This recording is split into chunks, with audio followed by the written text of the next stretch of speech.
Bismillahirrahmanirrahim. Allahumma inna nas'aluka ilman nafi'an wa rizqan tayyiban wa amalan mutaqabbala. Allahumma anfa'na bima 'allamtana wa 'allimna bima yanfa'una wa zidna ilma. Amin ya Allah ya rabbal alamin. Hadirin yang mudah-mudahan senantiasa dimuliakan Allah Subhanahu wa taala. Uhayyikum jami'an bi tahiyatil Islamil khalidah wa tahiyatul Islami salam. Assalamu alaikum warahmatullahi wabarakatuh. Alhamdulillahi rabbil alamin wa bihi nasta'inu ala umurid dunya wad-din. Ashhadu an la ilaha illallah wa ashhadu anna Muhammad Rasulullah. Allahumma fasalli wa sallim wa barik ala sayyidina Muhammad sayyidil mursalin wa ala alihi wa sahbihi ajma'in, amma ba'du. Alhamdulillah, pada kesempatan yang berbahagia ini kita duduk konsolidasi iman, adab, ilmu dan amal kita, saling menguatkan di jalan Allah Subhanahu wa taala, karena itulah hakikat kehidupan. Dan Allah perintahkan kepada kita dalam Quran surat At-Taubah ayat 119. A'udzu billahi minasyaitonir rajim. Ya ayyuhalladzina amanu taqullaha wa kunu ma'as shadiqin. Wahai orang-orang beriman, bertakwalah kalian kepada Allah dan berkumpullah bersama orang-orang yang jujur imannya kepada Allah. Maka duduknya kita adalah dalam rangka merawat keimanan. Maka sempatkanlah waktu untuk bisa duduk bersama orang-orang yang saleh setiap pekannya minimal. Dan Allah Subhanahu wa taala juga memerintahkan kepada kita untuk mengisi waktu-waktu emas kita ini dengan sumber energi. Sumber energi yang utama itu adalah Al-Quran. Maka kita membaca Al-Quran itu haruslah dengan berusaha mengambil inspirasi, sehingga hidup ini selalu termotivasi dan punya solusi. Bukan membaca Al-Quran sekedar khataman, meskipun itu baik dan mendapatkan pahala, tapi Al-Quran itu dia adalah sumber hidayah, sumber petunjuk, sumber bimbingan.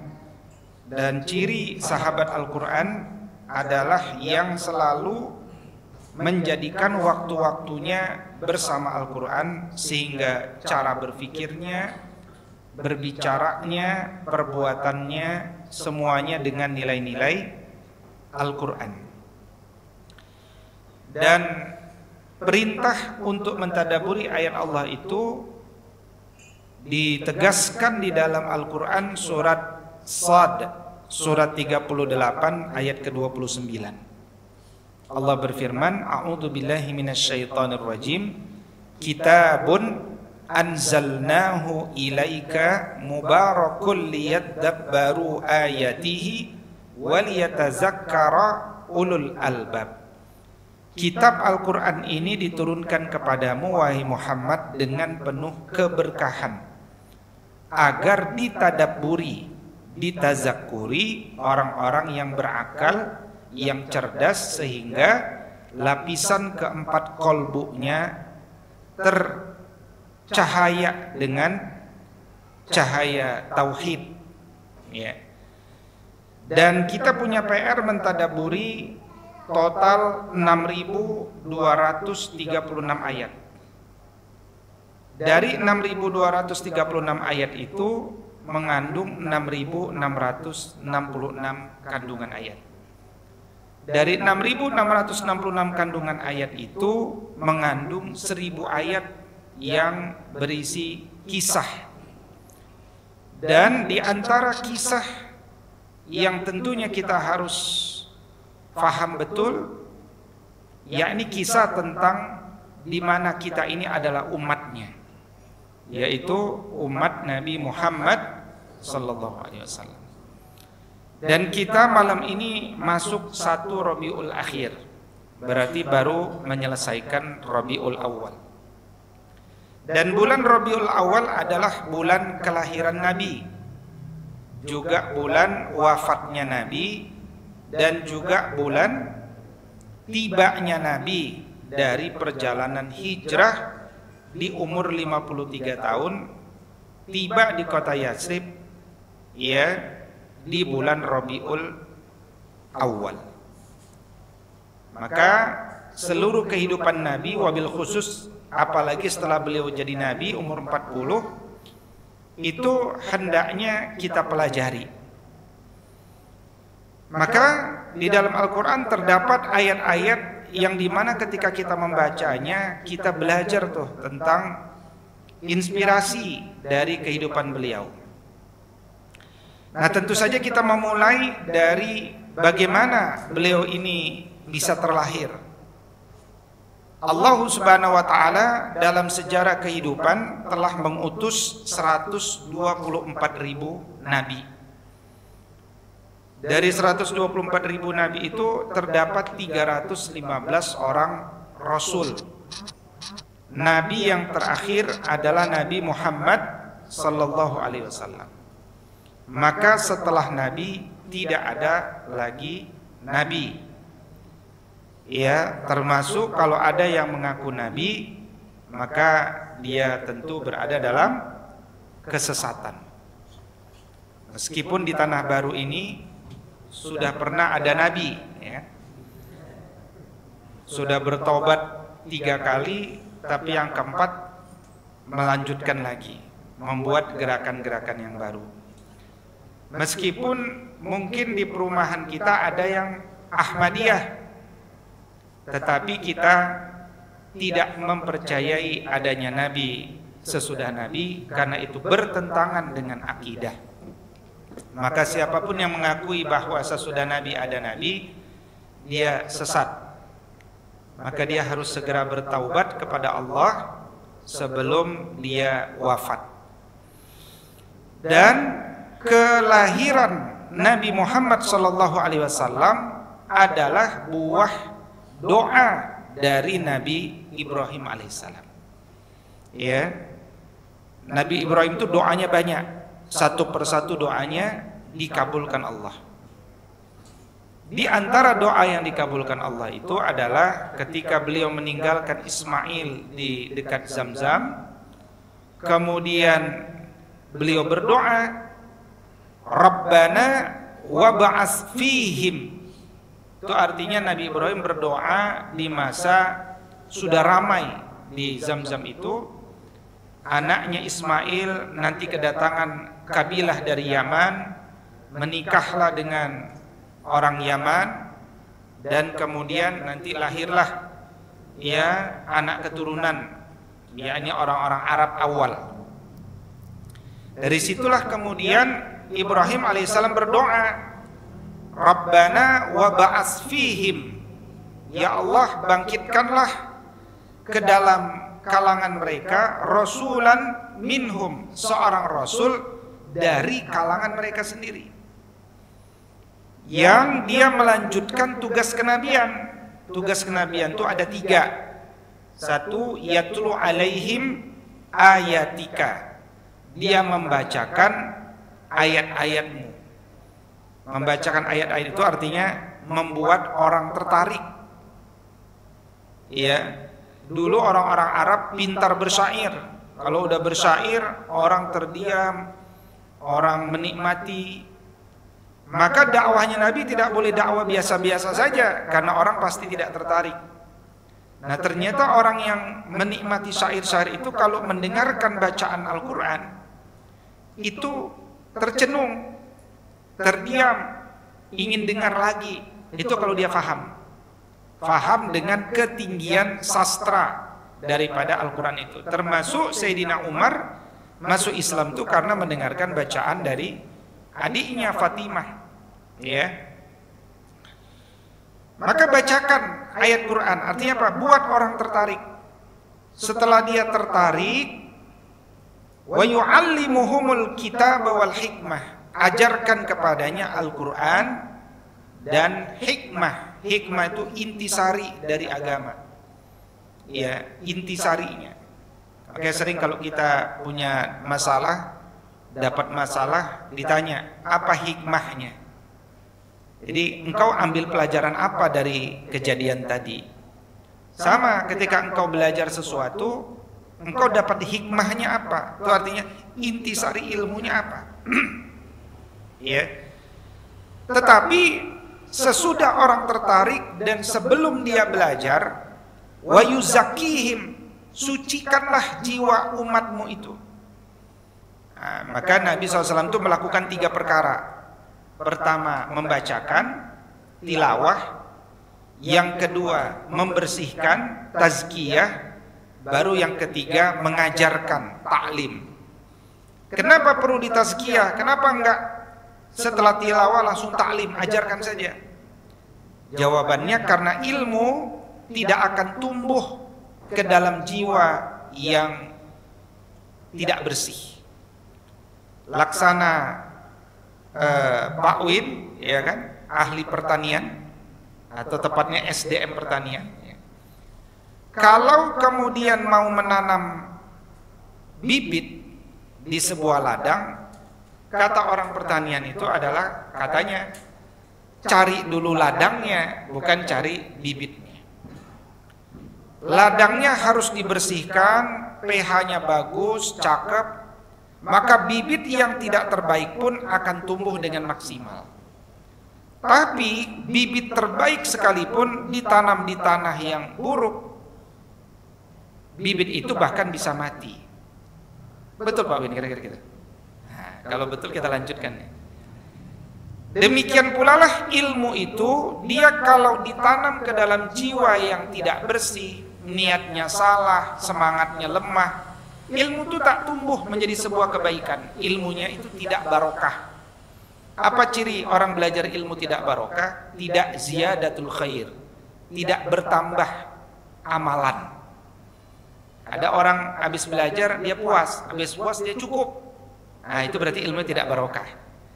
Tapi kalau ilmu barokah itu baru belajar 1 ayat aja udah ingin semangat menikmati, ingin semangat mengamalkan, yang dia nikmati pengen dia bagi itu. Balighu anni walau ayatan, ajarkan, sampaikan dariku meskipun 1 ayat. Karena tidak ada batasan kita ini punya ilmu. Dan ilmu itu akan terus semakin banyak. Tapi kita baru tahu 1 ayat, 2 ayat, nikmati, fahami, amalkan, kenikmatannya dibagi. Maka berdakwah itu bukan ngajarin orang, dakwah itu cuman membagi apa yang sudah kita nikmati ke dalam jiwa manusia lain. Nah, itu inspirasinya. Innaka antal azizul hakim, engkau adalah maha perkasa lagi maha bijaksana. Ini doa Nabi Ibrahim. Dan doa ini nanti terkabulkan ternyata langsung dari keturunan beliau melalui Ismail alaihissalam. Maka Nabi Muhammad SAW pun terlahir kelak dari jalur beliau. Ya, maka tahun kelahirannya disebut tahun gajah. Ya, tahun gajah. Nabi SAW itu lahir tahun berapa? Tahun gajah. Tahun berapa Pak Sarif? Tahun gajah ya. Gajah tambah harimau, unta. Jadi tahun berapa itu jawabannya harus angka tuh. Ada yang tahu tahun berapa Nabi lahir dalam kalender Hijriah? Tahun berapa? Belum pernah ya? Belum pernah ditanya nih. Ini penting nih pertanyaan. Jangan jauh-jauh dulu, paling dasar ya. Tahun berapa Nabi lahir? Tahun berapa Nabi lahir dalam kalender Hijriah? Ini bisa jawab? Pak Dian bisa? 12 Rabiul Awal itu tanggal. Tahun berapa?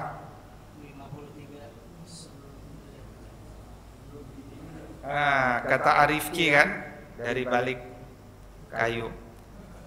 Tahun 53 sebelum Hijriah. Kok bisa 53 sebelum Hijriah? Dari mana hitung-hitungnya? Nabi jadi nabi umur 40. Nabi dakwah di kota Mekah 13 tahun. Habis itu Nabi hijrah. Hijrahnya umur berapa? Umur 53. Nabi umur 53, 54, 55 enggak pernah pensiun sekali lagi. Malah disuruh hijrah umur 53. Artinya Nabi itu sehat umur 53. Berarti Nabi lahir 53 sebelum hijrah. Gitu. Tanggal berapa? Tanggal harinya hari Senin. Bulannya Rabiul Awal. Tanggal berapa? Nah, ini kita nggak bisa ngarang, harus lihat kalender. Sekarang kan teknologi udah canggih ya. Hari Senin, bulan Rabiul Awal tahun 53 sebelum Hijriah. Silakan dicari di kalender, jatuhnya hari Senin itu tanggal berapa. Ternyata jatuhnya tanggal 10 atau 9 tuh. Iya, kalau 12 Rabiul Awal hari Rabu. Apakah ini hal yang baru? Kalau kita lihat kitab-kitab sirah nabawiyah, ternyata ulama-ulama dulu dalam kalkulasinya sudah menulis kemungkinan beliau lahir tanggal 9, 10, 12. Nah, di kalender hari ini terkonfirmasi tanggal 10. Silakan nanti dicek. Yang hari Seninnya ya. Nah, mengeceknya itu nanti sepadankan juga dengan kalender Masehi. Kalender Masehinya Nabi lahir tahun berapa? Cinta Nabi kan? Tahun berapa Nabi lahir dalam Masehi? Pak Burhan? Nggak hafal, udah lama itu pelajaran Ustaz. Tahun 571 Masehi, abad ke-6. Tanggal berapa? Makin tak tahu lah tanggalnya kan. Tanggal 20 April 571 Masehi. Kenapa tidak tanggal 21? Karena itu hari Kartini. Nggak nyambung ya. Nabi SAW itu lahir tanggal 20 April 571 Masehi. Sepadankan, cari di kalender. Nanti ketemunya hari Senin. Nah, 50 hari sebelum Nabi lahir, tepatnya di bulan Februari, pasukan Abraha menyerang Ka'bah. Ya, karena melihat Ka'bah itu diagungkan, orang ramai setiap tahun melaksanakan ibadah haji. Maka dihancurkan Allah dan turunlah surat yang menceritakan itu. Bismillahirrahmanirrahim. Alam tara kaifa fa'ala rabbuka bi ashabil fil. Tidakkah kalian melihat bagaimana Rabbmu telah melakukan atau perlakuan Rabbmu terhadap para ashabil fil, pasukan bergajah? Apa yang dilakukan Allah kepadanya? Dan Nabi SAW juga menjelaskan kepada Sayyidah Aisyah, nanti di masa depan akan ada lagi pasukan yang akan bergerak menghancurkan Ka'bah. Dan mereka semuanya yang ada di sekitar Ka'bah akan dibalik. Akan dibalik. Sayyidah Aisyah bertanya, "Ya Rasulullah, kan di sekitar itu ada orang baik, ada orang buruk. Gimana kok semuanya dihukum Allah?" Rasulullah SAW bersabda, ya semuanya dihukum Allah. Walakin yub'atsu ala niyatihim. Mereka semua dibangkitkan dengan niat-niat mereka. Maka penting bagi kita untuk selalu meluruskan niat, karena kita itu dibangkitkan di atas niat-niat kita. Kasus Palu misalkan, itu menghancurkan semua manusia yang baik dan buruk. Kalau pesisir pantai LGBT di tempat-tempat gimnasium itu. Hilang bersih. Beberapa ustadz ditenggelamkan. Kena semuanya. Walakin insyaallah yub'atsuna ala niyatihim. Semuanya nanti akan dibangkitkan di atas niat mereka masing-masing. Ini pemberian yang tak mungkin dimakan ini. Jazakallah khair. Maka ternyata lahirlah Nabi SAW itu dari keturunan Ismail sesuai doanya Ibrahim alaihissalam. Maka patutlah kita untuk menghafal nasab beliau, menunjukkan kita ini cinta sama beliau, ya kan? Hafal Pak. Tuh Pak, Muhammad bin Abdullah, masih muda ya kan? Bin Abdul Muttalib, masih muda. Lanjut Pak Anung, bin apa? Bin mulai goyang ya kan? Apa? Hashim bin. Nah, memang perlulah kita talqin ulang lagi ya kan? Bismillahirrahmanirrahim. Baca semuanya. Muhammad bin Abdullah bin Abdul Muttalib bin Hashim bin Abdi Manaf bin Qusay bin Kilab bin Murrah bin Ka'ab bin Lu'ay bin Ghalib bin Fihr bin Malik bin An-Nadar bin Kinanah bin Khuzaimah bin Mudrikah bin Nabi Ilyas alaihissalam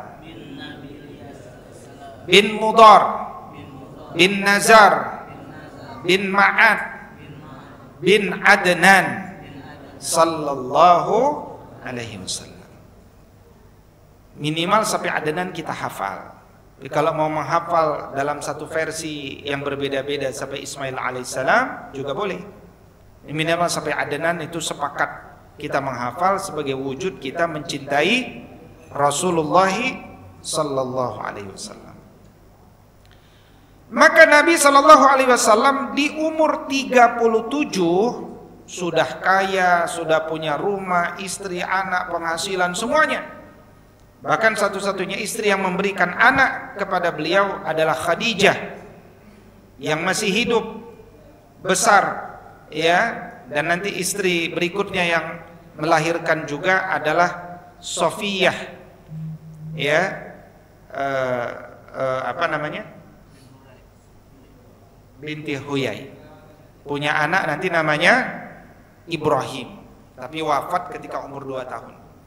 Maka cintanya Nabi SAW kepada istri Bunda Khadijah ini besar, karena darinya diberikan anak sampai 6. Nah, di umur 37 Nabi mulai goyang, bingung.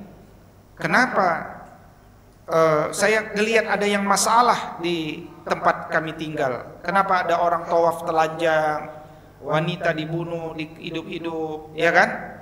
Luar biasa banyak kejahilan-kejahilan. Tapi Nabi tak tahu mana yang benar, mana yang salah. Ketemu juga dengan pengikut-pengikut yang masih setia dengan ajaran Ibrahim, tapi tinggal sedikit. Maksudnya dia hanya mengamalkan beberapa syariat. Misalkan dia menamakan agamanya Hanifiyatus Samhah.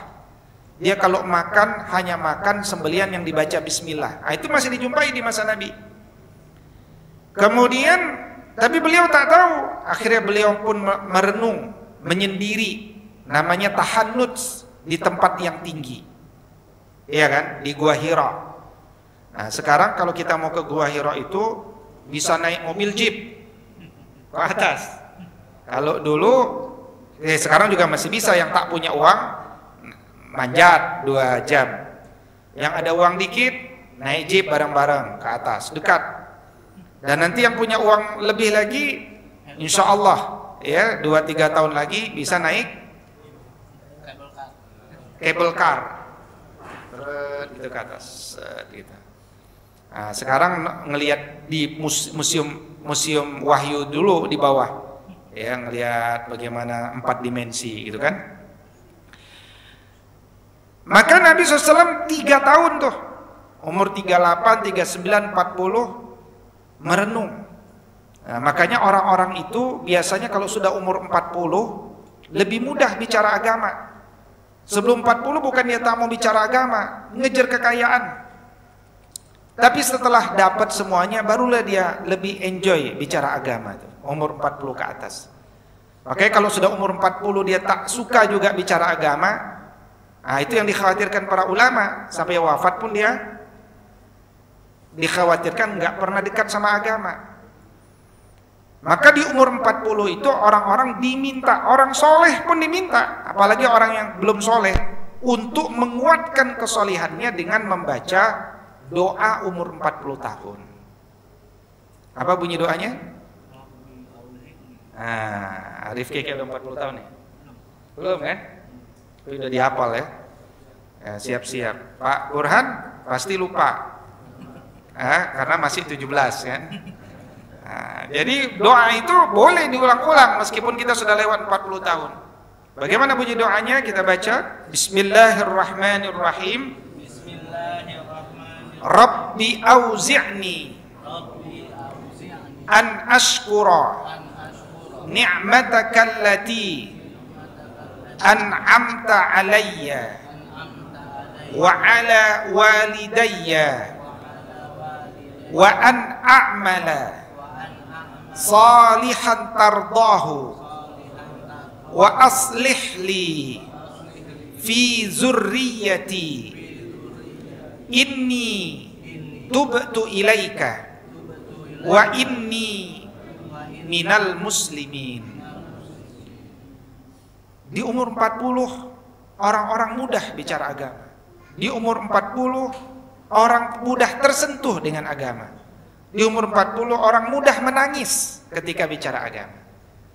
Ya, maka beberapa penafsir dikutip oleh Ibn Katsir, ulama sangat menginginkan orang tua umur 40 baca doa ini.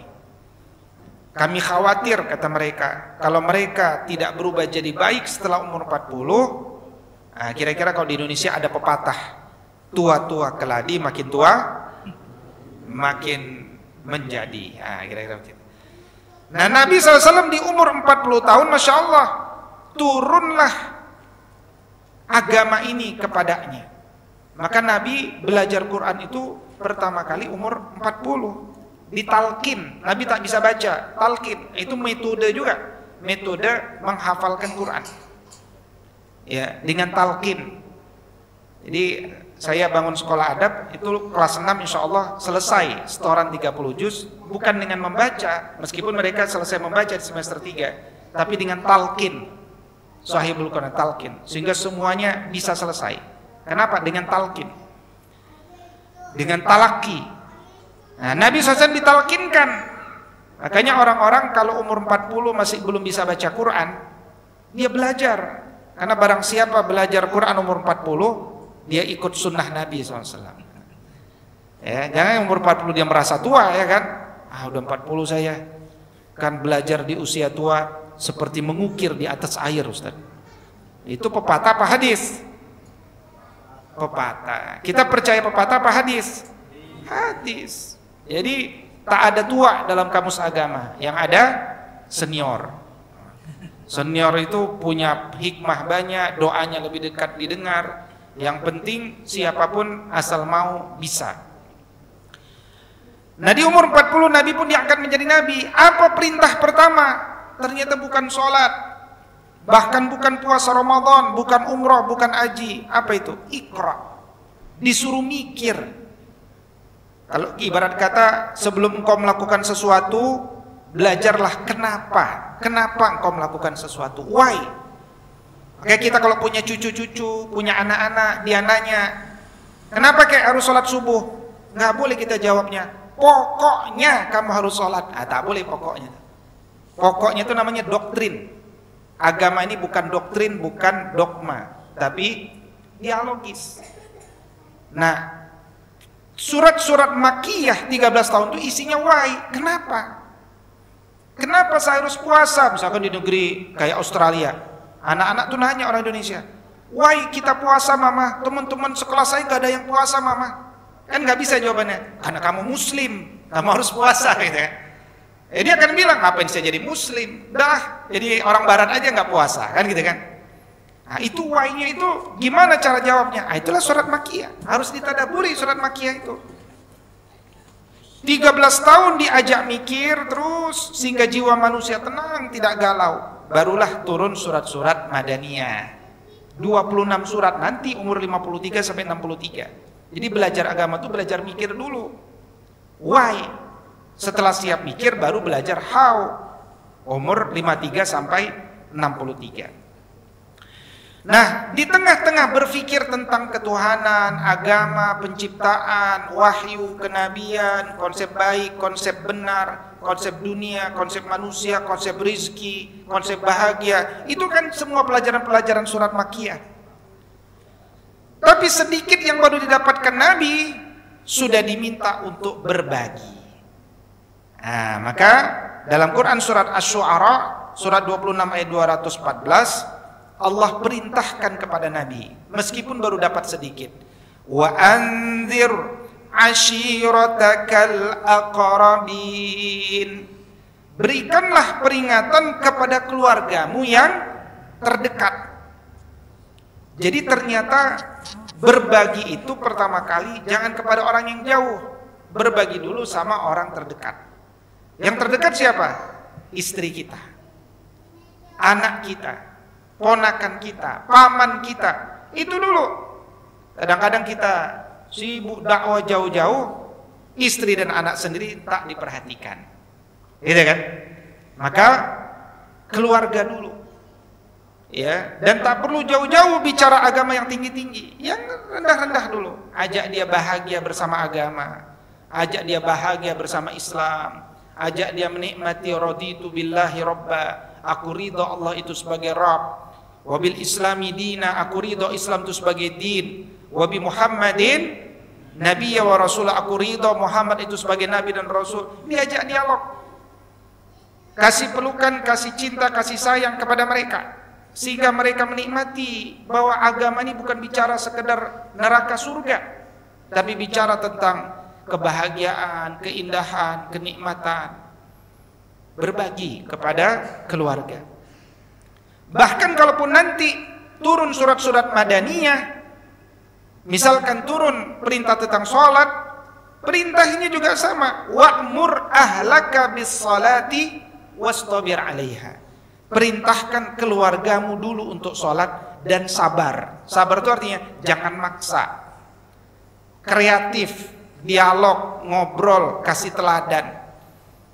Makanya kita harus punya target, ya. Semua ayah yang punya anak laki-laki di BJ Permai wajib mengajak anaknya, menantunya, cucunya datang ke masjid. Sampaikan, ente makan rizkinya Allah datarkan lewat kita, gitu kan? Kuliah dari kita, ngekos nggak bayar kos di rumah kita, gitu kan? Maka dengarkan nasihat kita. Jangankan nasihat, profil gambar di handphonenya pun bukan gambar kita. Gambar siapa? Gambar pacarnya. Ya, padahal pacarnya tak ngasih makan, tak ngasih kuliah, nggak ngasih kos, kita yang ngasih. Kita punya gagah gitu ngomongnya. Sholat, ente nggak apa-apa nggak sholat zuhur, asar, maghrib, isya, yang penting subuh dulu. This is the miracle of fajar, subuh. Ayo, kalau perlu gendong dia, gitu kan, supaya dia menikmati. Tapi nggak usah pakai marah-marah, nggak usah pakai maksa. Dengan tersenyum bahagia ajak dialog. Karena proses itu yang membuat kita ini mendapatkan berkah dari Allah. Dan Nabi SAW juga demikian kepada pamannya. Tapi yang namanya hidayah itu milik Allah. Nabi dakwah kemana-mana, keluarganya yang jauh banyak masuk Islam. Tapi kalau Allah belum kasih hidayah sama beberapa keluarganya, tak masuk Islam. Meskipun Nabi yang berdakwah, bukan kita. Siapa di antara yang tidak masuk Islam yang sangat beliau sedih? Yaitu pamannya Abu Thalib. Bahkan menjelang wafat beliau terus dakwah itu terus dengan cinta kasih terus, nggak pakai marah, nggak pakai bilang aku kan udah pernah ngomong sama dia, udahlah udah besar dia udah tahu tuh, nggak pakai gitu. Sampai menjelang wafat pun Nabi sampaikan kepada pamannya, ya ammi qul la ilaha illallah kalimatun ahaqqu biha indallah. Wahai pamanku, ucapkanlah satu kalimat aja. Tidak ada Tuhan yang berhak disembah dengan benar kecuali Allah. Satu kalimat yang aku punya hak untuk mendoakan keringanan hukuman untukmu. Qadar Allah, beliau nengoknya Abu Lahab. Abu Lahab dilihat. Kata Abu Lahab, jangan. Malu kita kan keturunan semua menyembah Lata, Mana, Uzza. Mau kemana wajah kita, kemuliaan kita? Jangan. Wafatlah beliau dalam kondisi padahal luar biasa kebaikan beliau, orang baik. Ini orang baik Abu Thalib, 42 tahun membantu dakwah Nabi. Orang baik. Tapi satu persoalannya, ya, dia tidak masuk Islam. Pintu pertama, alasan pertama masuk ke jannah itu adalah kalimat la ilaha illallah. Makanya kita nih mungkin nggak bisa bahasa Arab, tapi minimal bahasa Arab dalam sholat itu kita harus paham. Oke lah, kita nggak bisa paham semua bahasa Arab dalam sholat, minimal kalimat la ilaha illallah. Ya, ketika mata kita melihat telunjuk kita, melihat telunjuk kita apa telunjuk orang lain? Telunjuk kita kan? Makanya begini, la ilaha illallah, tidak ada ilah yang berhak disembah dengan benar kecuali Allah. Itu menikmati betul. Makanya orang kalau menikmati kalimat la ilaha illallah, kalau di foto pun dia begini tuh. Iya kan? Jadi kalau orang nggak pernah menikmati, ya kan, kadang-kadang kalau di foto dia begini, kepalanya miring dikit. Ya. Menikmati. Salam satu jari, salam tauhid. Ya, salam yang menyatukan semua dunia. Ya. Ahadun ahad. Jadi syahadat itu betul-betul menikmati. Asyhadu an la ilaha illallah wa asyhadu anna Muhammadan Rasulullah. Maka beliau pun dakwah kepada Bunda Khadijah, ya kan? Bunda Khadijah, Ali bin Abi Thalib, itu orang-orang pertama masuk Islam. Maka misi kenabian itu apa? Mencerdaskan manusia. Quran surat Al-A'raf ayat 158, Allah mendokumentasikan pesan Nabi kepada teman-temannya itu. Ya ayyuhan nas, wahai manusia, inni rasulullahi ilaikum jami'a. Saya ini utusan Allah kepada kalian semua. Tapi yang namanya orang-orang jiwanya kotor, mereka punya banyak alasan. Dia bilang, engkau ini kan masa kecilnya kami tahu, nyusu sama siapa kami tahu, ya kami tahu dari kecil. Kok engkau pula ngaku-ngaku jadi nabi? Tak mungkin, kalau nabi itu malaikat kami bisa percaya. Ini anak-anak kecil kemarin sore, kira-kira gitu kan. Nabi dituduh majnun, orang gila. Nabi dituduh penyair. Tapi anehnya, kalau mereka mau pergi keluar kota, nitipin barangnya kepada Nabi. Aneh itu. Jadi Nabi dituduh macam-macam, tapi kalau sudah suruh minta tolong jagain barang, tak ada orang yang lebih dipercaya kecuali Nabi. Nabi ini trustnya luar biasa, dipercaya sama orang. Dalam bab yang lain, kok dalam bab ilmu orang gak percaya, gitu kan? Maka Nabi menjelaskan, dalam sebuah riwayat Nabi menjelaskan tugas Nabi itu ada 3. 1, innama bu'ithtu mu'alliman, aku itu diutus sebagai guru. 2, innama bu'ithtu liutammima makarimal akhlak, aku itu diutus untuk menyempurnakan akhlak. Yang ketiga, innama bu'ithtu muyassiran, aku itu diutus untuk memudahkan. Ini kalau 3 tugas Nabi ini dikumpulkan dalam satu kalimat, kira-kira kalimatnya, aku diutus untuk menjadi guru yang membuat murid-muridku sempurna akhlaknya menjadi mulia sehingga dia dimudahkan masuk ke jannah. Kira-kira begitu narasinya. Maka siapapun yang bergerak dan berjuang menjadi guru, dia telah meniti jalan kenabian. Tapi siapapun yang tidak berprofesi jadi guru atau dosen, ketahuilah ketika dia punya anak dan dititipi anak, apapun latar belakang kita, pada saat itu posisinya menjadi guru. Guru bagi anak-anaknya. Dan guru itu digugu dan ditiru. Bahkan Nabi menjelaskan, engkau para ayah belum disebut ayah yang baik hanya karena ngasih nafkah bulanan sebelum engkau meninggalkan adab yang baik. Nabi menjelaskan begitu. Maka penting bagi kita untuk berperilaku sebagai seorang guru. Guru itu apa? Tidak galak tapi tegas. Dia punya ukuran, tidak pakai perasaan, pakai ilmu. Bagaimana akhlak seorang guru, bagaimana adab, metodenya bagaimana, diajarkan oleh Al-Quran semuanya. Nah, setelah itu dalam Quran surat Al-Hijr surat 15 ayat 94 mulailah turun perintah baru. Sekarang ya Rasulullah, engkau dakwah nggak usah sembunyi-sembunyi lagi. Takut apa? Sekarang engkau harus dakwah terang-terangan. Ya, ibarat kata kalau hari ini ya pengikut-pengikut syaitan saja sudah mendakwahkan terang-terangan. Ya, kemaksiatan itu terang-terangan dari berbagai media yang membuat generasi kita hancur.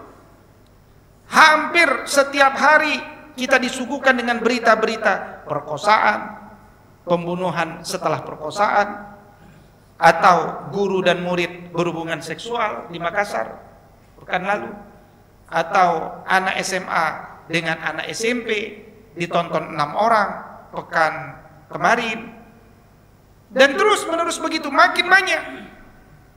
Kenapa? Karena kemaksiatan tidak malu-malu, istiqomah mereka mendakwahkan kemaksiatan mereka. Maka umat Islam harus istiqomah mendakwahkan nilai-nilai kebaikan. Jangan sembunyi-sembunyi, terang-terangan. Tapi ternyata pengikut kemaksiatan itu selalu banyak dari dulu sampai masa depan. Maka mereka yang berbicara kebaikan seringkali tersingkirkan. Dan Nabi SAW baru mulai berdakwah sudah mulai diancam, dipukulin sahabat-sahabatnya, sampai Nabi akhirnya mendesain, hijrahlah, kita harus hijrah. Coba ekspedisi pertama hijrah ke Habasyah, sukses, dilindungi Raja Najasyi. Ekspedisi kedua sukses, Nabi cari lagi tempat yang lain. Taif nih kayaknya enak, Taif. Cari ke Taif, dikira Nabi sebagai manusia, ini diterima karena hawanya sejuk, mungkin orangnya sejuk-sejuk, gitu kan? Ternyata sampai ke sana malah mau dibunuh, bahkan diskenariokan dilempar batu dari atas. Kalau tidak diberitahukan oleh malaikat Jibril, Nabi pun akan terbunuh. Maka Nabi memaafkan orang Taif, ya, memaafkan orang Taif. Maka sejak saat itulah Nabi berdakwah terang-terangan meskipun resikonya dimusuhi.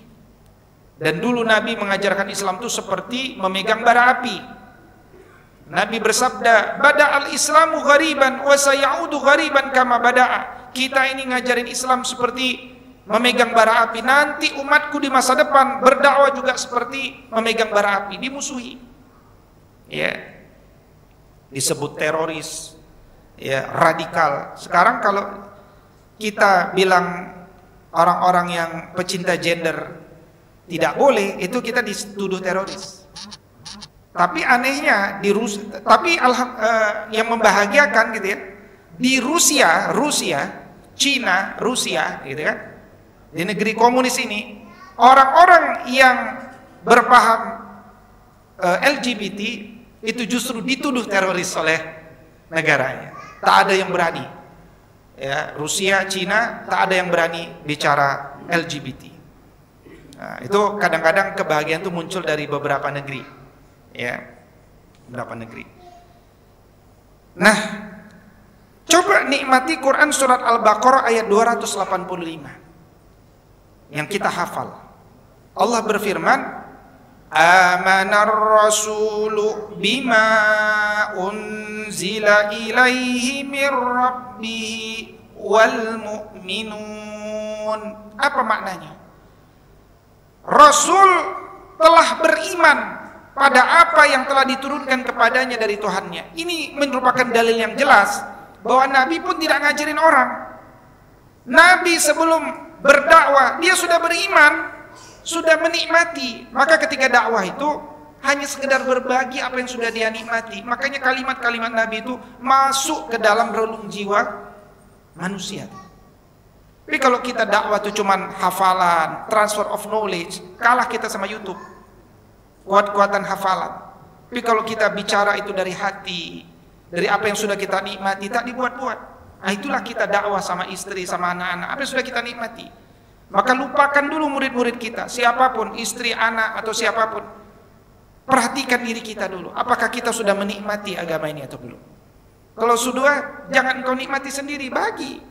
Mereka juga perlu menikmati. Maka dengan sebab kita berbagi itulah insya Allah seorang kakek, seorang ayah, nanti kalau dia ditakdirkan wafat dalam kondisi beriman, dan ketika hidup dia tanamkan iman kepada anak dan cucu-cucunya, insya Allah nanti di jannah tentu surganya kakek dan ayah lebih tinggi kalau dia beriman kepada Allah, sementara yang lain baru belajar iman, surganya nanti akan disamakan dengan kakeknya. Dari mana itu kita tahu? Dari Quran surat At-Tur, surat 52 ayat 21. Ke Allah Subhanahu wa taala berfirman, alladzina amanu wattaba'atuhum zurriyyatuhum biimanin alhaqna bihim zurriyatahum. Orang-orang beriman kami akan kumpulkan anak cucu mereka karena iman. Di mana? Di surga yang sama.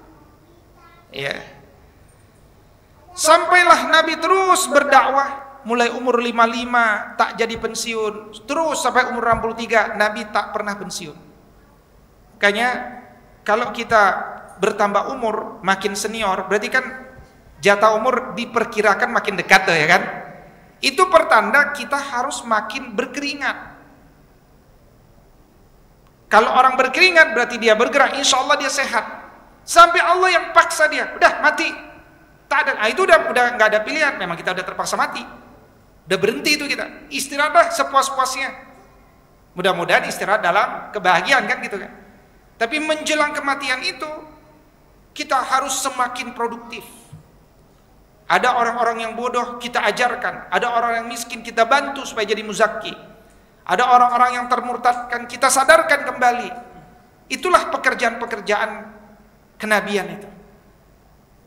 Sampailah Nabi di Haji Wada, beliau turun ayat kepada beliau dalam Quran, ya, surat Al-Maidah, surat kelima ayat ketiga.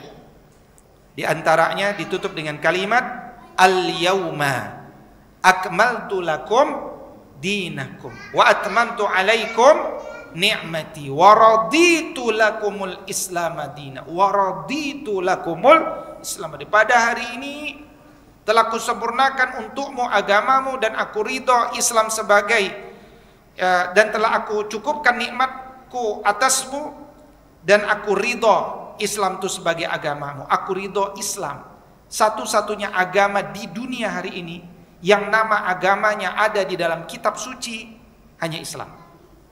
Tak ada yang lain. Yahudi, Nasrani, Buddha, Hindu, enggak ada dalam kitab sucinya. Walhamdulillah.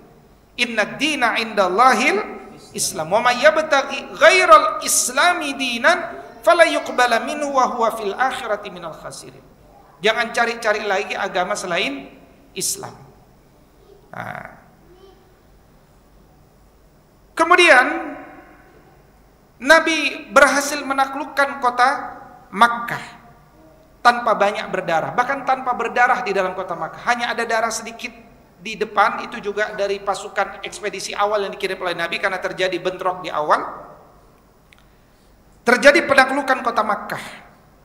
Maka kisah ini pun turun surat An-Nasr. Nah, jadi tadi saya katakan dari 114 surat itu ada surat Makkiyah turun ketika Nabi umur 40 sampai 53. Umur 53 sampai 63 itu turun surat-surat Madaniyah. Ada berapa? Ada 26 surat. Ya, mulai dari Al-Baqarah, Ali Imran, An-Nisa, Al-Maidah, Al-Bara'ah, Ar-Ra'd, An-Nahl, Al-Hajj, An-Nur, Al-Ahzab, Muhammad, Al-Fat, Al-Hujurat, Ar-Rahman, Al-Hadid, Al-Mujadilah, Al-Hasyr, Al-Mumtahana, As-Saff, Al-Jumu'ah, Al-Munafiqun, At-Taghabun, At-Talaq, At-Tahrim. Ya, At-Tahrim ayat 1 sampai 10 saja, ayat 11 sampai 13 adalah surat-surat Makkiyah, dan 2 surat lagi itu ada di juz 30. Dan kalau kita baca juz 30 mulai dari Amma Yatasaalun sampai Minal Jinnati wan Nas, semuanya adalah surat Makkiyah. Kalau kita baca tuh isinya bukan perintah, tapi berfikir tuh tentang keimanan hari akhir dan seterusnya, kecuali 2 surat, Az-Zalzalah dan An-Nasr. Ketika bicara surat An-Nasr, Allah berfirman, Bismillahirrahmanirrahim, Idza jaa nasrullahi wal fath, jika telah datang pertolongan Allah dan kemenangan. Wa ra'aitan nasa yadkhuluna fi dinillahi afwaja, engkau akan melihat bagaimana manusia masuk ke dalam agama ini berbondong-bondong. Oh, masuk Islam. Meskipun kualitasnya beda. Kan dia masuk Islam sesudah Fatu Mekah. Beda dengan orang yang masuk Islam 13 tahun pertama dulu. Dikejar-kejar, dianggap teroris, harus sembunyi-sembunyi, ngaji juga harus sembunyi-sembunyi. Beda kualitinya. Tapi alhamdulillah mereka masuk Islam. Maka ditafsirkan oleh para sahabat, tuh pertanda Islam sudah menang. Tapi ketika Nabi sudah wafat, mereka sedang mentadaburi surat ini. Di situ ada seorang pemuda yang dulu ketika Nabi hidup pernah didoakan oleh Rasul SAW. Beliau pernah mendoakan pemuda itu, Allahumma faqihu fid din wa 'allimhu ta'wil. Ya Allah, pemuda ini jadikan dia faqih dalam agama, alim dalam menakwilkan ayat-ayat Allah. Siapa dia? Siapa? Abdullah ibn Abbas radhiyallahu taala. Ya, Abdullah ibn Abbas. Maka penafsiran beliau meskipun junior, anak junior gitu ya, dibandingkan senior-senior, ada Umar, Utsman, Ali. Ali masih muda lah ya. Umar, Utsman, Abu Bakar. Mereka tetap dengarkan nih yang junior. Kenapa? Karena otoritasnya pernah didoakan Nabi. Wah, Ibn Abbas, betulnya penafsiran kami bahwa ini artinya umat Islam sudah menang. Kata pemuda ini, yang saya tahu dari penafsirannya bukan begitu. Penafsirannya artinya tugas Nabi sudah selesai. Sebentar lagi beliau akan wafat. Oh, itu seisi forum nangis, rindu dengan Nabi SAW. Apalagi ketika Nabi SAW itu begitu cinta sama umat. Ya, menjelang wafatnya saja yang difikirkan umat, ummati, ummati, ummati. Maka pertanyaannya, sudahkah kita mencintai Nabi SAW? Artinya sudah berapa jauh kita berusaha mendekatkan diri kita seperti Nabi dalam seluruh akhlaknya, perbuatannya, kelelahannya, keringatnya, bahkan darahnya.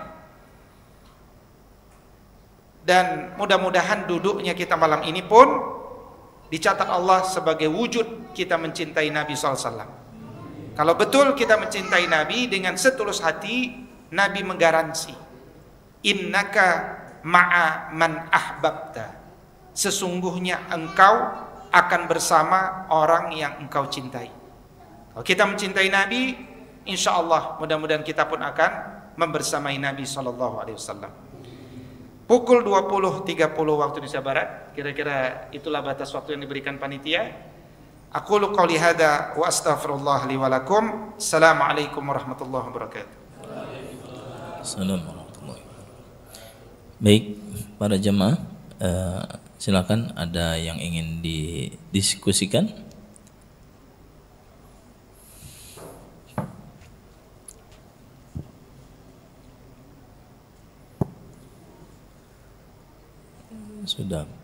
Sudah paham semua. Mungkin sekalian closing statement. closing statement. Dan ditutup dengan doa.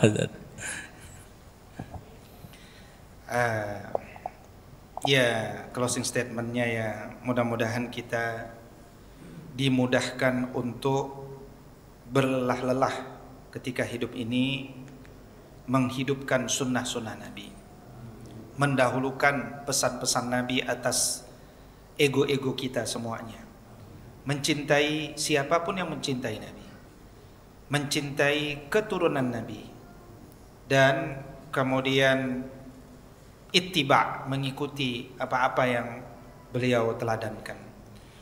Dan mudah-mudahan kita semuanya bisa diwafatkan husnul khatimah. Ala hadhihi niyyah wa kulli niyatin salihah. Al-Fatihah. A'udzu billahi minasyaitonir rajim. Bismillahirrahmanirrahim. Alhamdulillahi rabbil alamin. Arrahmanir rahim. Maliki yaumiddin. Iyyaka na'budu wa iyyaka nasta'in. Ihdinas siratal mustaqim.